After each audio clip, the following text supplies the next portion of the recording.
Good morning everyone. तो आज का हमारा टॉपिक है important point related two vectors, या फिर इसको हम बोल सकते हैं properties of vectors.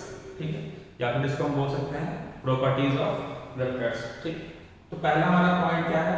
On rotating by 360 degree vectors do not change.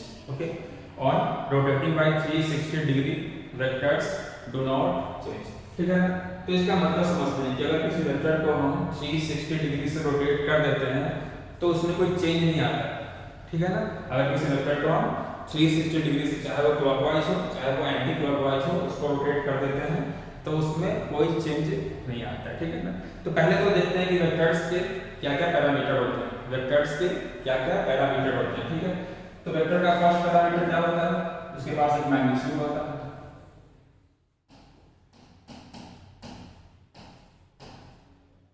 और वेक्टर का दूसरा पैरामीटर क्या होता है? उसके पास एक डायरेक्शन होता है। ठीक है ना, वेक्टर का पहला पैरामीटर क्या होता है? उसके पास एक मैग्नीट्यूड होता है।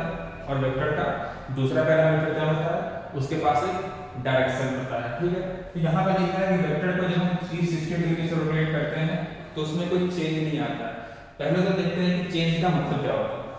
चेंज का मतलब क्या होता है? जैसे कि आप अपने दोस्त से मान लो कि 1 साल के बाद या 2 साल के बाद मिलते हो तो जनरली हम क्या बोलते हैं कि तुम में बहुत चेंज आ गया, या फिर हम ये बोलते हैं कि तुम तो बिल्कुल नहीं बदले।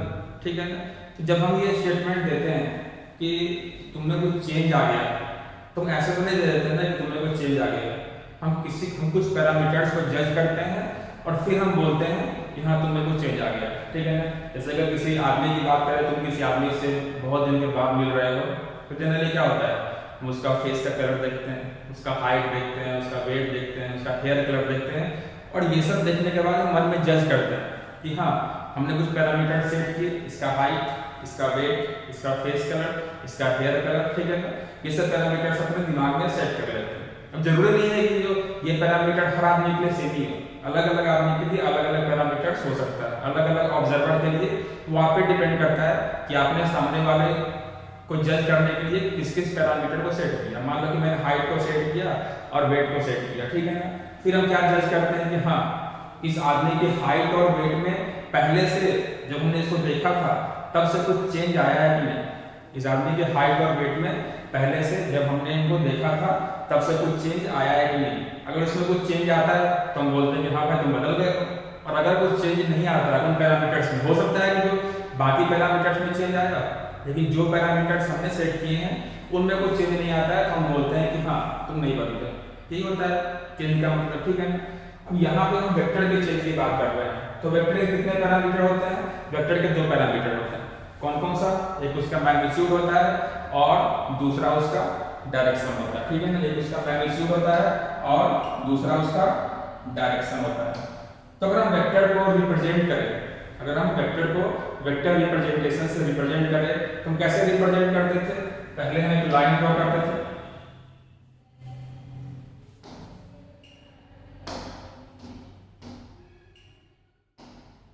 पहले हम एक लाइन ड्रॉ करते थे और फिर एक एरो लगाते थे। पहले हम एक लाइन ड्रॉ करते थे और फिर हम एक एरो लगाते थे। इस लाइन का लेंथ, इस लाइन का जो लेंथ है, इस लाइन का जो लेंथ है वो क्या बताता था? इस लाइन का हमको लेंथ बताता था कि इस वेक्टर का मैग्नीट्यूड क्या है। इस लाइन का लेंथ बताता था कि इस वेक्टर का मैग्नीट्यूड क्या है। और इस एरो का डायरेक्शन क्या बताता था? इस एरो का डायरेक्शन बताता था कि इस वेक्टर का डायरेक्शन किस तरफ है। ठीक है ना, ये एरो का डायरेक्शन क्या बताता था कि इस वेक्टर का डायरेक्शन किस तरफ है। ठीक है ना, तो वेक्टर के 2 पैरामीटर थे, एक मैग्नीट्यूड और दूसरा डायरेक्शन। ठीक है ना, उसका जो लाइन का लेंथ है वो क्या बताता था? वेक्टर का मैग्नीट्यूड कितना है, और एरो का डायरेक्शन क्या बताता है कि वेक्टर का डायरेक्शन किस तरफ है। अब बोल रखा है कि अगर इस वेक्टर को हम 360 डिग्री से रोटेट कर दें, अगर इस वेक्टर को हम 360 डिग्री से रोटेट कर दें तो वेक्टर में कोई चेंज नहीं आएगा। तो पहले तो कैसे पता करेंगे किसी वेक्टर में चेंज आ रहा है कि नहीं आ रहा है? हम कैसे पता करेंगे? तो हम कुछ पैरामीटर सेट कर लेंगे। हम कुछ पैरामीटर सेट कर लेंगे और उन पैरामीटर्स को जज करेंगे कि क्या 360 डिग्री से रोटेट होने के बाद इन पैरामीटर्स में चेंज आया। अगर उन पैरामीटर्स में चेंज आ गया होगा तो हम क्या बोलेंगे, वेक्टर चेंज हो गया। और अगर उन पैरामीटर्स में चेंज नहीं आया होगा तो हम क्या बोलेंगे कि वेक्टर में कोई चेंज नहीं हुआ। ठीक है ना। हम अब देखो, अब जो जनरल आदमी होते हैं उसके बहुत सारे पैरामीटर्स हो सकते हैं, आई कलर हो सकता है, हेयर कलर हो सकता है, फेस कलर हो सकता है, बहुत सारे पैरामीटर्स हो सकते हैं। ठीक है ना। लेकिन जो वेक्टर होता है उसके कितने पैरामीटर होते हैं, उसके दो पैरामीटर होते हैं, एक मैग्नीट्यूड और दूसरा डायरेक्शन। ठीक है ना, एक मैग्नीट्यूड और दूसरा डायरेक्शन। तो अगर किसी वेक्टर को 360 डिग्री से रोटेट होने पे चेंज नहीं होना है, इसका मतलब क्या कि इसके दोनों पैरामीटर में कोई भी चेंज नहीं आना चाहिए। अगर किसी वेक्टर में कोई चेंज नहीं होना है, इसका मतलब क्या कि इस वेक्टर के दोनों पैरामीटर्स में कुछ भी करने से कोई चेंज नहीं होना चाहिए।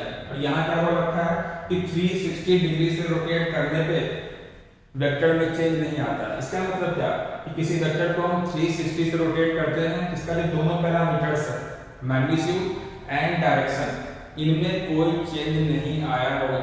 लेकिन हमें इसको प्रूव करना पड़ेगा। हाँ, हमने इसको 360 से रोटेट किया तो ना तो इसका मैग्नीट्यूड चेंज हुआ और ना ही इसका डायरेक्शन चेंज हुआ। तो पहले बात करते हैं मैग्नीट्यूड का। तुम्हारा पहला वेक्टर क्या था, ये हमारा पहला वेक्टर था ब्लैक कलर का। हमें क्या करना है, इसका मैग्नीट्यूड क्या बताता था, इस लाइन का लेंथ। डायरेक्शन कैसे पता करते थे, with the help of direction of arrow. अब हमें क्या करना है, इस वेक्टर को रोटेट करना है 360 से। कैसे रोटेट करेंगे, इसको ऐसे उठाए 360 से ऐसे रोटेट कर दिए। 360 मतलब एक कंप्लीट सर्कल से इसको रोटेट कर दिए। मतलब इस पूरे वेक्टर को ऐसे उठा के ऐसे नचाते हुए इसको 360 से हमने ऐसे रोटेट कर दिया। तो जब इस वेक्टर को हम 360 से रोटेट करेंगे तो हमें क्या मिलेगा, हमें एक नया वेक्टर मिलेगा रेड कलर वाला। हमें एक नया वेक्टर क्या मिलेगा, रेड कलर वाला। तुम्हारा पहला वेक्टर क्या था, जो ब्लैक कलर का वेक्टर है वो। फिर हमने क्या किया, उस वेक्टर को हमने 360 से रोटेट कर दिया तो हमारे पास अब दूसरा वेक्टर आ गया, कौन सा, रेड कलर वाला। तो हमारे पास दो वेक्टर हो गए, पहला जो पहले था ब्लैक कलर वाला, दूसरा जो आ गया हमारे पास रेड कलर वाला। तो जब हमने ब्लैक वाले वेक्टर को 360 से रोटेट करा तो हमें क्या मिला, एक रेड वाला वेक्टर मिला। तो पहले बात करते हैं कि रेड वाले वेक्टर का मैग्नीट्यूड। तो रेड वाले वेक्टर का मैग्नीट्यूड क्या होगा, इस रेड वाले लाइन का लेंथ होगा। रेड वाले वेक्टर का मैग्नीट्यूड क्या होगा, इस रेड वाले लाइन का लेंथ होगा। तो क्या हम यहाँ से बोल सकते हैं, जब हमने ब्लैक वाले लाइन को 360 से रोटेट किया तो हमें एक नया लाइन मिला, रेड वाला लाइन। क्या दोनों लाइन का लेंथ सेम है कि नहीं। ब्लैक वाले लाइन का लेंथ कितना है, इतना ही है। रेड वाले लाइन का लेंथ कितना है, इतना ही।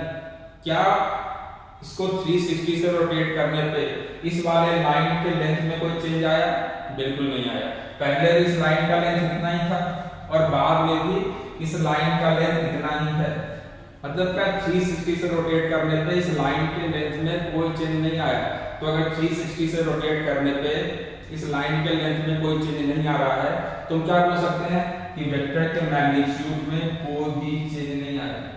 मैग्नीट्यूड क्या रिप्रेजेंट करता है, जो लाइन का लेंथ होता है वो मैग्नीट्यूड रिप्रेजेंट करता है। ये हम पिछले क्लास में पढ़ चुके हैं, ठीक है ना। तो अगर इसको 360 से रोटेट करने पे लाइन के लेंथ में कोई चेंज नहीं आया तो उसके मैग्नीट्यूड में कोई चेंज आया, नहीं आया। तो पहला पैरामीटर हमारा फिट हो गया। यहाँ 360 से रोटेट करने पे उस लाइन के लेंथ में या फिर उस वेक्टर के लाइन के लेंथ में कोई चेंज नहीं आया। इसका मतलब 360 से रोटेट करने पे वेक्टर के मैग्नीट्यूड में कोई चेंज नहीं आया। लेकिन क्या वेक्टर के मैग्नीट्यूड में चेंज नहीं आने से वेक्टर चेंज नहीं होगा, ऐसा कंपल्सरी नहीं, ठीक है ना। वेक्टर का दो पैरामीटर है, अगर वेक्टर को बिल्कुल भी चेंज नहीं होना है तो उसके दोनों पैरामीटर्स में से किसी में भी कोई भी चेंज नहीं आना चाहिए। तो पहला पैरामीटर तो हो गया कि इसके मैग्नीट्यूड में कोई भी चेंज नहीं आया। अब बात करते हैं दूसरे पैरामीटर, डायरेक्शन की बात करते हैं। तो फिर से हमारे पास दो वेक्टर है। पहले वाला वेक्टर कौन सा था, ब्लैक वाला वेक्टर था, जो कि किस तरफ रिप्रेजेंट कर रहा था, जो कि इस डायरेक्शन की तरफ रिप्रेजेंट कर रहा था। या फिर ब्लैक वाले वेक्टर का डायरेक्शन किस तरफ था, इसकी तरफ था। जब हमने ब्लैक वाले वेक्टर को 360 से रोटेट करा इन क्लॉकवाइज डायरेक्शन या फिर in anti clockwise direction, doesn't matter, ठीक है ना। जब हमने ब्लैक वाले वेक्टर को जिसका भी डायरेक्शन ईस्ट की तरफ था, जब हमने उसको 360 से रोटेट करा तो हमें क्या मिला, हमें एक नया वेक्टर मिला रेड वेक्टर, और रेड वेक्टर में क्या था, एक एरो था, वो एरो किस तरफ पॉइंट कर रहा था, वो एरो भी ईस्ट की तरफ ही पॉइंट कर रहा था, वो एरो भी ईस्ट की तरफ ही पॉइंट कर रहा था। तो अगर हमारा जो नया वेक्टर मिला है रेड वेक्टर, उसका भी एरो अगर ईस्ट की तरफ ही पॉइंट कर रहा है, तो हमारे नए वेक्टर का डायरेक्शन क्या होगा, हमारे नए वेक्टर का डायरेक्शन क्या होगा, ईस्ट की तरफ ही होगा। तो क्या 360 से रोटेट करने पे ब्लैक वाले वेक्टर को, क्या वेक्टर के डायरेक्शन में कोई चेंज आया, बिल्कुल नहीं आया। पहले भी ईस्ट की तरफ था और वो बाद में भी ईस्ट की तरफ ही है। पहले भी उसका मैग्नीट्यूड सेम था, पहले भी इस लाइन का लेंथ सेम था, और बाद में भी इस लाइन का लेंथ सेम है। तो यहाँ से हमने क्या पाया कि अगर किसी वेक्टर को हम 360 से रोटेट करते हैं तो ना तो उसका मैग्नीट्यूड चेंज होता है, क्यों, क्योंकि लाइन के लेंथ में कोई चेंज नहीं आया, और ना ही उसका डायरेक्शन चेंज होता है, क्यों, क्योंकि पहले भी एरो ईस्ट की तरफ था और बाद में भी एरो ईस्ट की तरफ ही था। तो यहाँ से क्या हो सकते हैं, तो वेक्टर के दो ही पैरामीटर थे, मैग्नीट्यूड एंड डायरेक्शन, और जब हमने उसको 360 से रोटेट करा तो हमने क्या क्या पाया कि ना तो उसका मैग्नीट्यूड चेंज हुआ और ना ही उसका डायरेक्शन चेंज हुआ। तो यहाँ से क्या बोल सकते हैं कि जब किसी वेक्टर को हम 360 से रोटेट करते हैं तो वेक्टर में कोई भी चेंज नहीं होता है, क्यों, क्योंकि ना तो उसका मैग्नीट्यूड चेंज हुआ और ना ही उसका डायरेक्शन चेंज हुआ। क्लियर, यहाँ पे नोट कीजिए।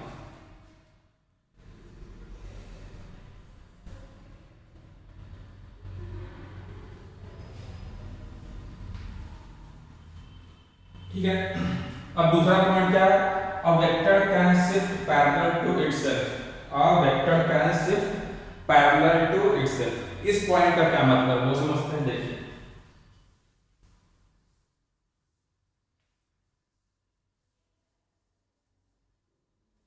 Vector can shift parallel to itself. अब इसका मतलब क्या है, इसका मतलब ये है, इसको फिर से लिखते हैं, ठीक है, कि वे ना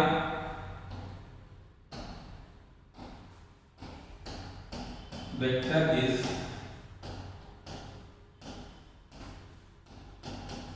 shifted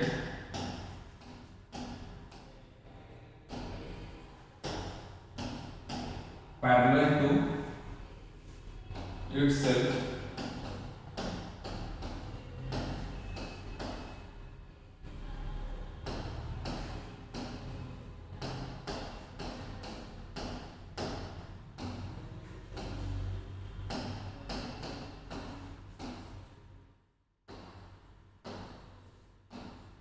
then also vectors do not change। when a vector is, या फिर बोल सकते हैं then also vector does not change। इसका मतलब क्या होगा कि अगर किसी वेक्टर को हम पैरेलली शिफ्ट करते हैं तब भी वेक्टर में कोई चेंज नहीं आता है। इसके पहले क्या पढ़ा था हमने कि अगर किसी वेक्टर को हम 360 डिग्री से रोटेट करते हैं तो उसमें कुछ चेंज नहीं आता। और अभी हम क्या पढ़ रहे हैं कि अगर किसी वेक्टर को हम पैरेलली शिफ्ट करते हैं तो भी उसमें कोई चेंज नहीं आता है। अब इसको हम कैसे एक्सप्लेन करेंगे वो देखिए, ठीक, देखिए, ठीक है ना। तो यहाँ पे जो स्टेटमेंट लिखा हुआ है इसका मतलब क्या हुआ कि अगर किसी वेक्टर को हम पैरेलली शिफ्ट करते हैं तो उसमें भी कोई चेंज नहीं आता है। इसका एग्जांपल लेते हैं फिर से। सपोज करो तुम्हारे पास एक वेक्टर ये, इसको बोल देते हैं हम ए वेक्टर, ठीक है। हमने क्या किया, इस वेक्टर को यहां से उठाया और इसको पैरेलली शिफ्ट करते हुए यहां से उठाया और इसको पैरेलली शिफ्ट करते हुए यहां ड्रॉ कर दिया, ठीक है। दूसरे आदमी ने क्या किया, इसको यहां से उठाया और इसको पैरेलली शिफ्ट करते हुए यहां ड्रॉ कर दिया, ठीक है। तो जब इस वेक्टर को हम यहां से यहां ड्रॉ कर दिए और इसको हम बोल देते हैं B vector,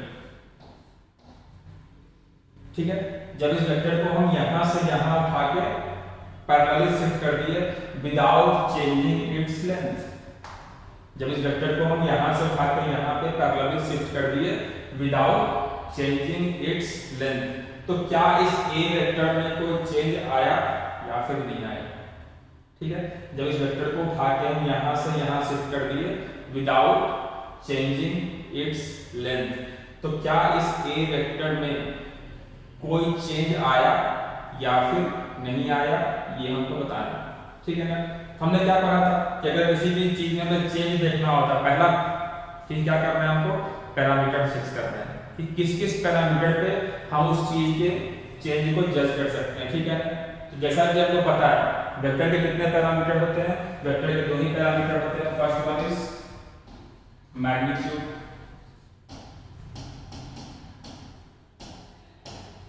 and second one is direction. First one is magnitude and second one is direction. ये होते हैं हमारे वेक्टर के 2 पैरामीटर। अब क्वेश्चन है कि अगर इस वेक्टर को यहां से पैरेलली शिफ्ट करते हुए यहां कर दे तो क्या इस वेक्टर में कोई चेंज आएगा कि नहीं, ठीक है ना। तो पहले तो बात करते हैं कि इसके मैग्नीट्यूड में कोई चेंज आएगा कि नहीं। तो जैसा कि आपको दिख रहा है जो लेंथ इस लाइन का है वही लेंथ इस लाइन, जो लेंथ ब्लैक वाले लाइन का है वही लेंथ रेड वाले लाइन का है। तो क्या पैरेलली शिफ्ट करने से वेक्टर के लेंथ में कोई चेंज हुआ, नहीं हुआ।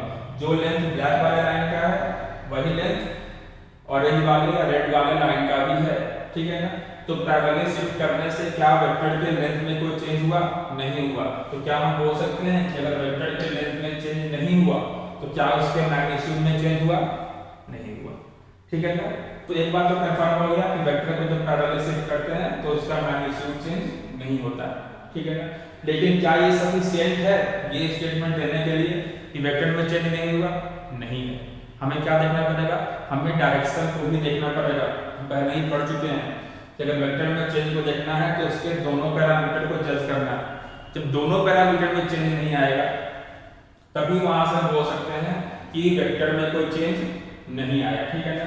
दूसरा पैरामीटर क्या है, दूसरा पैरामीटर है डायरेक्शन। दूसरा पैरामीटर है डायरेक्शन। तो जैसा कि हमें पहले से पता है कि अगर हमारे पास 2 पैरेलल लाइन है, अगर हमारे पास 2 पैरेलल लाइन है तो दोनों का डायरेक्शन क्या होता है, सेम ही होता है, ठीक है ना। अगर हमारे पास 2 पैरेलल रे या फिर 2 पैरेलल लाइन है तो पैरेलल का मतलब ही क्या होता है कि दोनों का डायरेक्शन क्या होगा, सेम होगा। तो अगर इस वेक्टर को ए वेक्टर को उठा के यहां पे रख दिए विदाउट चेंजिंग इट्स लेंथ और ए वेक्टर और बी वेक्टर दोनों क्या है, पैरेलल, तो इसका भी डायरेक्शन किस तरफ है, इसका भी डायरेक्शन ईस्ट की तरफ है और इसका भी डायरेक्शन किस तरफ है, इसका भी डायरेक्शन ईस्ट की तरफ ही है। तो क्या इसको पैरेलली शिफ्ट करने से क्या इसके डायरेक्शन में कोई चेंज आया, बिल्कुल नहीं आया। तो क्या इसके लेंथ में कोई चेंज नहीं आया था, बिल्कुल नहीं आया था। क्या इसके डायरेक्शन में कोई चेंज आया, बिल्कुल नहीं आया। तो 2 पैरामीटर्स था वेक्टर का और पैरेलली शिफ्ट करके हमने दोनों पैरामीटर को जज कर लिया। तो ना तो उसका मैग्नीट्यूड चेंज हुआ और ना ही उसका डायरेक्शन चेंज हुआ। तो अगर वेक्टर के 2 पैरामीटर हैं और दोनों पैरामीटर में से कोई भी पैरामीटर पैरेलली शिफ्ट करने पे चेंज अगर नहीं हो रहा है तो हम क्या बोल सकते हैं कि वेक्टर में भी कोई चेंज नहीं हुआ होगा, ठीक है ना। सिमिलरली अगर इस वेक्टर को उठा के यहां से यहां शिफ्ट कर दे विदाउट चेंजिंग इट्स लेंथ, ठीक है ना, ये बहुत इंपॉर्टेंट है। आप लेंथ चेंज नहीं कर सकते, तो जैसे ही आपने वेक्टर के लेंथ को चेंज किया उसका मैग्नीट्यूड चेंज हुआ और मैग्नीट्यूड चेंज हो गया तो वेक्टर भी चेंज हो जाएगा, ठीक है ना। तो अगर इस वेक्टर को उठा के यहां से यहां कर दे और इसको बोलते हैं सी वेक्टर। अच्छा, यहां से क्या बोल सकते हैं, यहां से बोल सकते हैं A vector is equal to B vector, क्योंकि वेक्टर में कोई चेंज ही नहीं आया, न तो उसका मैग्नीट्यूड चेंज हुआ था और न ही उसका डायरेक्शन चेंज हुआ था। अब क्या किया हमने, ए वेक्टर को उठा के यहां रख दिया C vector without changing its length. तो पहला पैरामीटर क्या है, पहला पैरामीटर है मैग्नीट्यूड, ठीक है ना। तो दोनों का लेंथ क्या है, सेम है। अगर ए वेक्टर और सी वेक्टर दोनों का लेंथ अगर सेम है तो क्या बोल सकते हैं, दोनों का मैग्नीट्यूड क्या है, सेम, ठीक है ना। फिर से दोनों क्या है, दोनों पैरेलल ही है, दोनों क्या है, पैरेलल है। ये भी किस तरफ पॉइंट कर रहा है, ए वेक्टर ईस्ट की तरफ, सी वेक्टर भी किस तरफ पॉइंट कर रहा है, सी वेक्टर भी ईस्ट की तरफ ही पॉइंट कर रहा है। तो अगर दोनों वेक्टर का डायरेक्शन सेम है तो क्या उसके डायरेक्शन में कोई चेंज आया पैरेलली शिफ्ट होने से, बिल्कुल नहीं आया, ठीक है ना। तो यहां से भी आप बोल सकते हैं कि ना तो मैग्नीट्यूड में चेंज आया है ना तो डायरेक्शन में चेंज आया है। तो क्या बोल सकते हैं कि A vector is equal to C vector. 2 ही पैरामीटर्स हैं वेक्टर के, पहला मैग्नीट्यूड दूसरा डायरेक्शन। हम दोनों को चेक करेंगे कि दोनों में कोई चेंज आया कि नहीं आया। तो यहां भी दोनों में ऐसे शिफ्ट कर दो चाहे ऐसे शिफ्ट कर दो, वेक्टर में कोई चेंज नहीं आएगा, बशर्ते कि उसके लेंथ में भी कोई चेंज नहीं आना चाहिए। क्लियर? यहाँ तक नोट लीजिए।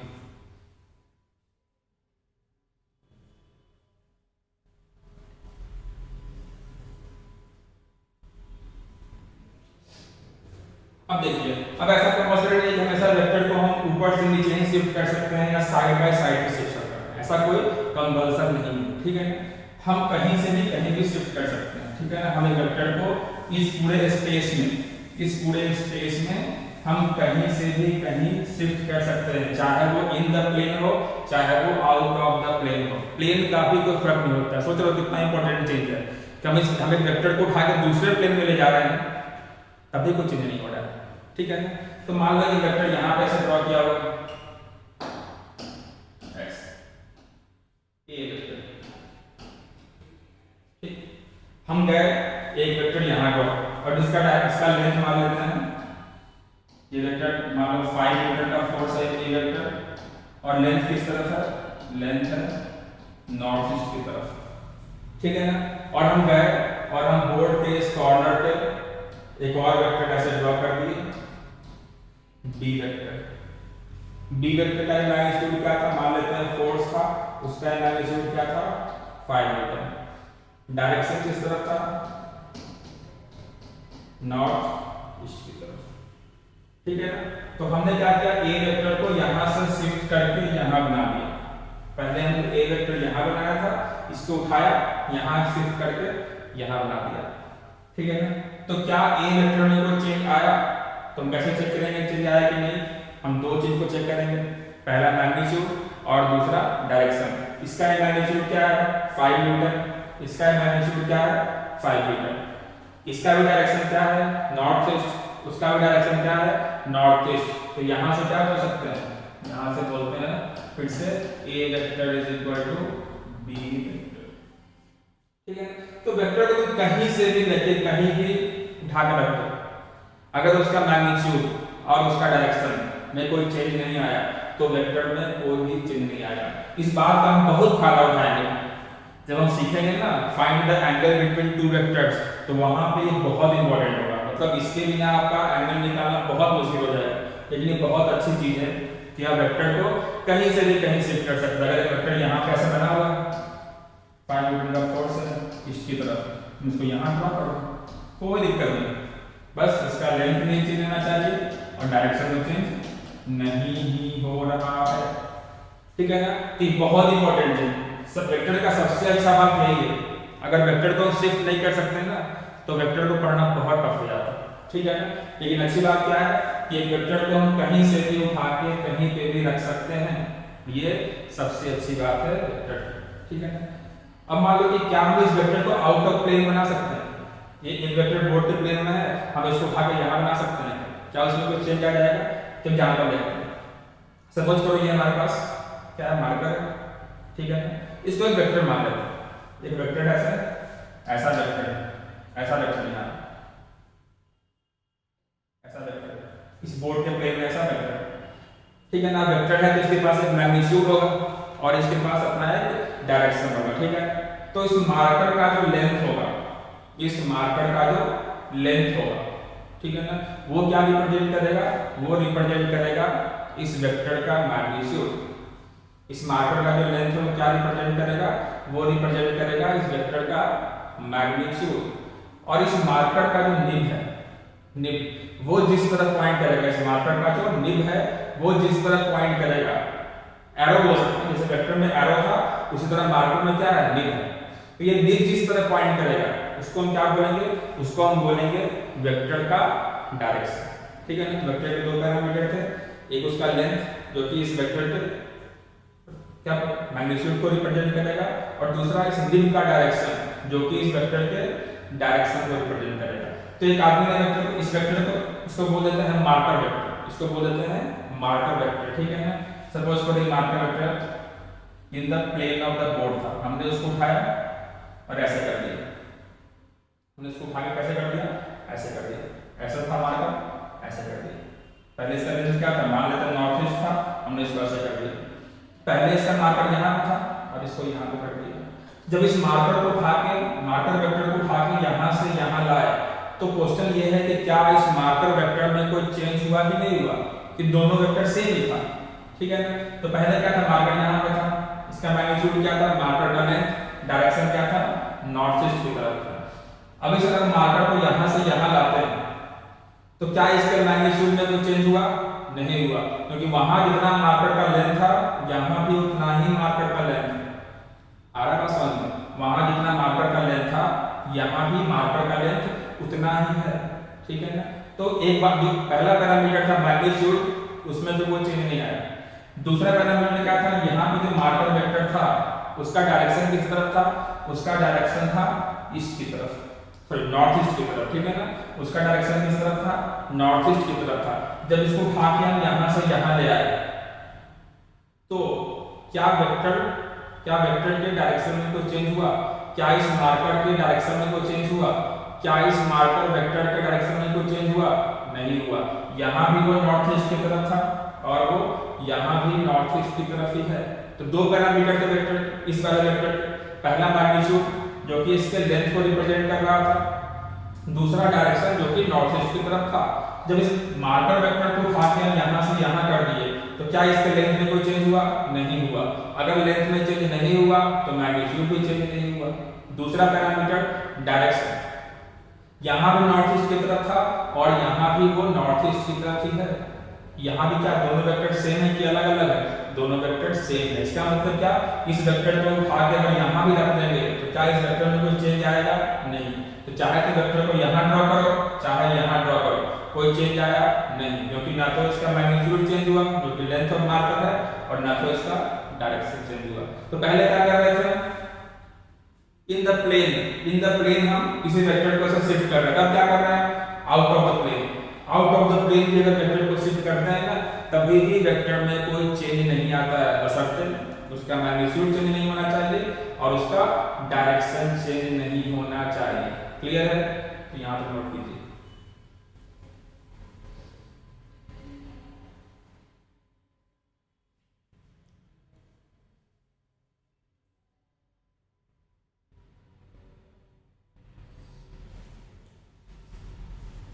तो नेक्स्ट हमारा टॉपिक है इक्वल वेक्टर्स।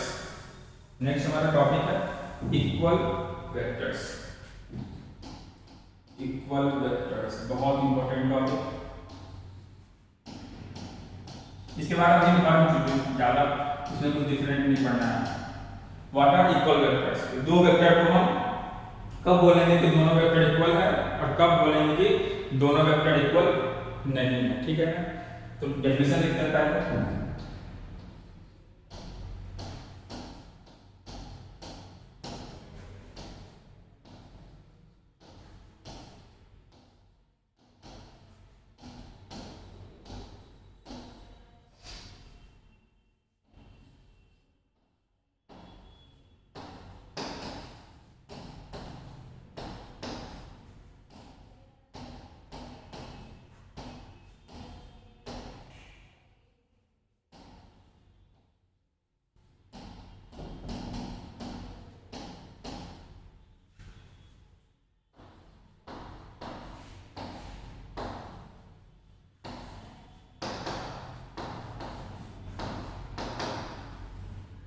ठीक है ना, तो इक्वल वेक्टर्स का डेफिनेशन क्या होगा, two vectors are said to be equal if they have same magnitude and same directions. ठीक है ना, two vectors are said to be equal if they have same magnitude and same direction. ठीक है ना, दो vector को हम equal तभी बोलेंगे जब उसका मैग्नीट्यूड भी सेम है और उसका डायरेक्शन भी सेम है। जैसे एग्जांपल लेते हैं, सपोज करो हमारे पास दो वेक्टर हैं, वेक्टर ए को हम बोल सकते हैं, वेक्टर ए को हमने ले लिया 5 न्यूटन ईस्ट की तरफ।